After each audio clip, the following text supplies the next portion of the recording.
पूरी दुनिया में पक्षियों की 10,000 से भी ज्यादा प्रजातियां पाई जाती है।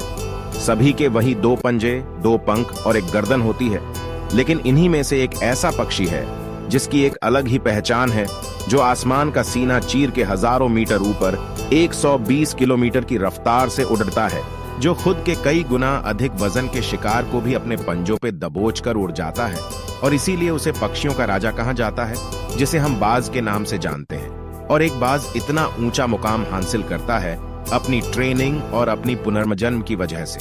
अगर आप भी इस दुनिया में एक मुकाम हासिल करना चाहते हैं तो एक बाज को बाज बनने का पूरा सफर आपको जानना बहुत जरूरी है, क्योंकि 25 से 30 की उम्र तक आने के बाद भी लोगों को रिस्क लेने से डर लगता है। लेकिन एक बाज की जीवन की शुरुआत ही रिस्क से होती है। जिस उम्र में बाकी पक्षियों के बच्चे सिर्फ ची ची करना सीखते हैं, उस उम्र में एक मादा बाज अपने बच्चों को पंजों में दबोचकर हजारों मीटर आसमान की ऊंचाइयों में उड़ जाती है, उसे ये बताने के लिए कि तेरा जन्म आसमान का सीना चीर के सबसे ऊपर उड़ने के लिए हुआ है। तेरा जन्म पंछियों का बादशाह बनने के लिए हुआ है। जमीन से हजारों मीटर ऊपर ले जाकर मादा बाज अपने पंजों से उसे छोड़ देती है, और यहीं से शुरू होती है उसकी हाई रिस्क ट्रेनिंग। वो चूजा जमीन की तरफ तेजी से गिरने लगता है। थोड़ा नीचे आता है तो उसके पंख खुलने लगते हैं। नीचे आते आते वो अपने पंख फरफराने लगता है। लेकिन वो अभी तक उड़ना नहीं सीखा है। वो जमीन से कुछ ही ऊपर होता है। ऐसा लगता है कि कुछ ही सेकंड में उसका जीवन समाप्त हो जाएगा। लेकिन अचानक एक पंजा उसे अपने गिरफ्त में लेता है और वापस आसमान में उड़ जाता है। वो पंजा होता है उसकी माँ का, जो उसके पीछे उड़ रही थी। उसकी ये ट्रेनिंग तब तक चलती रहती है जब तक वो उड़ना नहीं सीख जाता है। इतनी हाई रिस्क ट्रेनिंग होने के बाद इस दुनिया को एक बाज मिलता है। बारिश के वक्त जब सारे पक्षी आश्रय की तलाश करते हैं, तब यही बाज उसी बारिश में आसमान को चीरते हुए ऊपर निकल जाता है और बादल से कहता है, तू बर्श ले, कितना बरसेगा? और फिर नीचे आकर चैलेंज करता है। एक बाज की उम्र लगभग 70 साल होती है। जब वह 40 साल का होता है, तब एक परेशानी उसकी जिंदगी में मौत बनकर आती है, जो आपकी परेशानियों की तुलना में बहुत बड़ी होती है।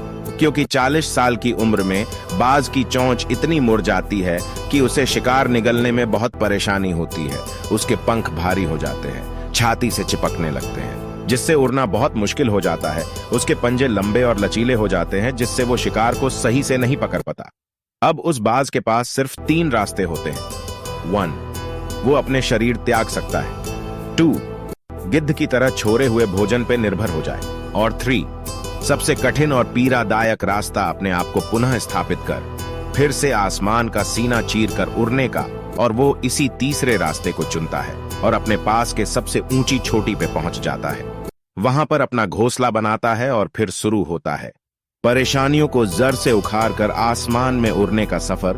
वह अपनी चोंच को एक चट्टान पर मार मार कर तोड़ देता है, लहूलुहान हो जाता है और इंतजार करता है नई चोंच के आने का। उसके बाद अपनी नई चोंच से अपने पंजों को काट देता है और फिर इंतजार करता है नए पंजों के उग आने का। उसके बाद वह अपने एक एक पंख को अपने शरीर से अलग करता है और फिर इंतजार करता है नए पंख उग आने का। और इस प्रक्रिया में उसे समय लगता है पूरे 5 महीने का। इन 5 महीनों के कड़ी तपस्या से एक बाज का पुनः जन्म होता है। वो फिर से तैयार हो जाता है आसमान का सीना चीर कर उड़ने के लिए। जो 3 रास्ते बाज के पास थे, वही 3 रास्ते आपके पास होते हैं। लेकिन कुछ लोग पहले रास्ते को चुनते हैं और परेशानियों के तले दबकर सुसाइड कर लेते हैं। ज्यादातर लोग दूसरे रास्ते को चुनते हैं। वो परेशानियों का बोझ पड़ते ही अपने लक्ष्य को छोड़कर एक नॉर्मल लाइफ जीने लगते हैं। और कुछ वो लोग भी होते हैं जो इस परेशानियों को लात मारकर अपनी मेहनत के दम पर बाज की तरह आसमान की बुलंदियों को छूते हैं। दोस्तों, बाज की यह ट्रेनिंग हमें बहुत बड़ी सीख देती है कि अगर रिस्क लेना पड़े तो लो, कि अपने फील्ड में अपने आप को इतना ट्रेंड कर लो कि उस फील्ड में आपसे ऊपर उड़ने के बारे में सोचकर लोगों के पसीने छूट जाए। तभी आप अपने फील्ड के बादशाह कहलाओगे। यदि ये कहानी आपको पसंद आई हो और इससे कोई सीख मिली हो, तो अपने दोस्तों और अन्य लोगों के साथ शेयर जरूर करिएगा। और हाँ, वीडियो को लाइक, चैनल को सब्सक्राइब जरूर करें। धन्यवाद।